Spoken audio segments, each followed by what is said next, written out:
Hello दोस्तों, एक बार फिर से आपका स्वागत है एक नए टॉपिक के साथ। और दोस्तों, जो आज का हमारा टॉपिक है उसका नाम है top interview questions for civil engineers. दोस्तों, आज का ये हमारा जो टॉपिक है वो हमारे फ्रेशर्स भाई एंड जो एक्सपीरियंस लोग हैं उन दोनों के लिए काफी इंपॉर्टेंट है। और आज हम इस वीडियो के पार्ट नंबर 8 पर हैं। मतलब इससे पहले हम 7 पार्ट्स और बना चुके हैं जहां पर हमने जो सिविल इंजीनियरिंग के इंटरव्यूज होते हैं उनको क्रैक करने के कुछ क्वेश्चंस और उसके आंसर बताए हुए हैं। तो दोस्तों, मैं चाहता हूं अगर अभी आप अगर ये पार्ट नंबर 8 देख रहे हैं तो इससे पहले 7 पार्ट भी देखें, जिससे कि आपका आने वाला जो भी सिविल इंजीनियरिंग का इंटरव्यू है जॉब के रिगार्डिंग वो आप अच्छे से कर पाएं। मेरा मोटिव दोस्तों यही है कि एक बेसिक से कुछ क्वेश्चंस आपको बताना उनके आंसर्स के साथ में, जिससे कि आप अपने इंटरव्यू में बहुत अच्छा कर पाएं। तो दोस्तों, शुरू करते हैं आज का अपना टॉपिक। तो आज का जो हमारा क्वेश्चन नंबर 1 है वो है what is the dimension of red brick. अच्छा दोस्तों, सबसे इंपॉर्टेंट बात यह है कि जो हमारा आईएस कोड होता है रेड ब्रिक का, वो हमारा आईएस 10771992 होता है। तो ये आप जरूर याद रखें। और आईएस कोड 10771992 के अकॉर्डिंग हमारी दो टाइप्स की ब्रिक होती हैं। एक होती है हमारी standard modular brick and second is non modular brick. जो हमारी स्टैंडर्ड मॉड्यूलर ब्रिक होती है उसका साइज होता है 190 इंटू 90 इंटू 90 mm। डायमेंशन मैं दोबारा देता हूं आपको, 190 mm into 90 mm into 90 mm। और जो मेरी नॉन मॉड्यूलर ब्रिक होती है उसका साइज होता है हमारा 230 mm, length breadth is 110 mm and height is 70 mm। तो हमारी दो तरीके की डायमेंशन होती है ब्रिक की एज पर आईएस 10771992। ठीक है, क्वेश्चन नंबर 2 पर हम आते हैं। What is the classification of BRICS. हमारी ब्रिक्स की क्लासिफिकेशन किस क्लास में किया गया है। तो दोस्तों, ये बहुत ही बेसिक और बहुत ही इंपॉर्टेंट क्वेश्चन है। तो हमारे एज पर आईएस कोड हमारी 3 क्लासिफिकेशंस में बांटा गया है ब्रिक्स को। First is first class brick, second class brick and third class brick. तो हमारी first class brick, second class brick and third class BRICS में 3 क्लासिफिकेशन होती है ब्रिक्स की, जो हम इसको डिवाइड करते हैं। अच्छा, अब हम बताते हैं इसको डिवाइड हम किस बेसिस पे करते हैं। तो देखिए, जो मेरा क्वेश्चन नंबर 3 है वो यही है, कंप्रेसिव स्ट्रेंथ ऑफ ब्रिक। देखिए, जो हम क्लासिफिकेशन करते हैं वो इसकी कंप्रेसिव स्ट्रेंथ के बेसिस पे करते हैं। ठीक है, अगर मेरा फर्स्ट क्लास ब्रिक है तो उसकी जो कंप्रेसिव स्ट्रेंथ आएगी वो मेरी 105 kg पर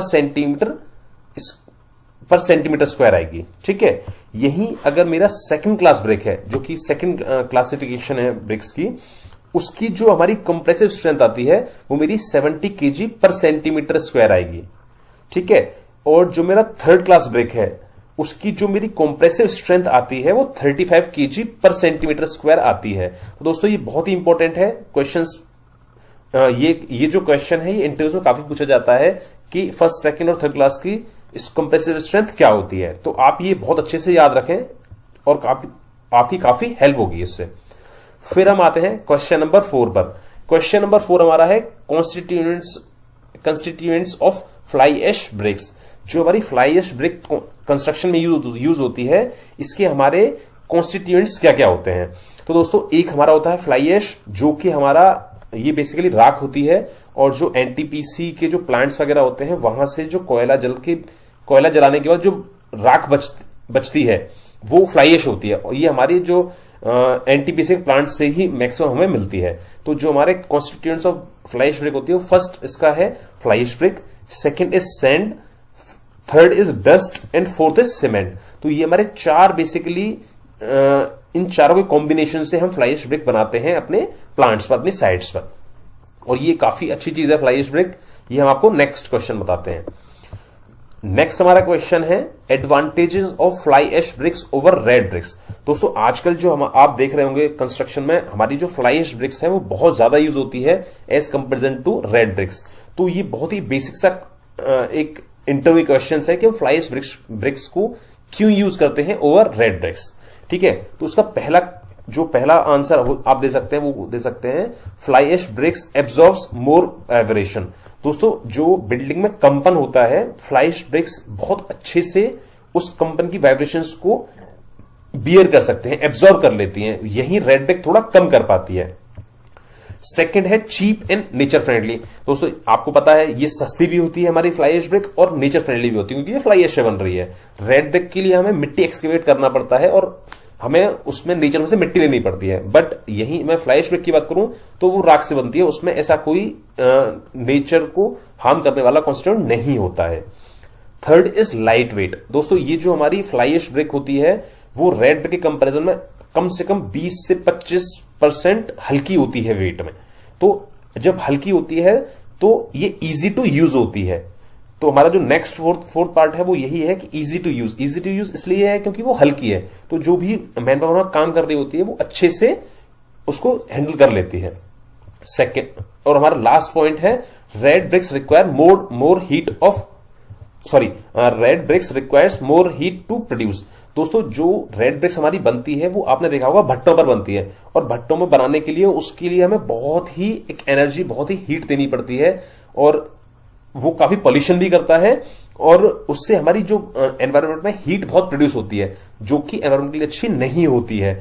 तो जैसा कि मैंने आपको बताया कि नेचर फ्रेंडली होती है, यही मैं बात करता हूं। फ्लाई ऐश ब्रिक्स अगर हम बनाते हैं तो उससे कोई भी नेचर को हार्म नहीं होता है, कोई भी हीट ऑफ हाइड्रेशन प्रोड्यूस नहीं होती है, और ना ही उसके लिए हमें बहुत ज्यादा कोई सेटअप बनाना पड़ता है कि हमें उसको बर्न करना है, उसमें से पॉल्यूशन निकलेगा, ऐसा कुछ भी नहीं होता है। बल्कि रेड ब्रिक्स में जो आप भट्टों पे देखते हैं तो वहां पर हमें बहुत प्रॉपरली बड़ा सेटअप करना पड़ता है ईंटों को पकाने के लिए। ये आपने देखा होगा सभी लोगों ने।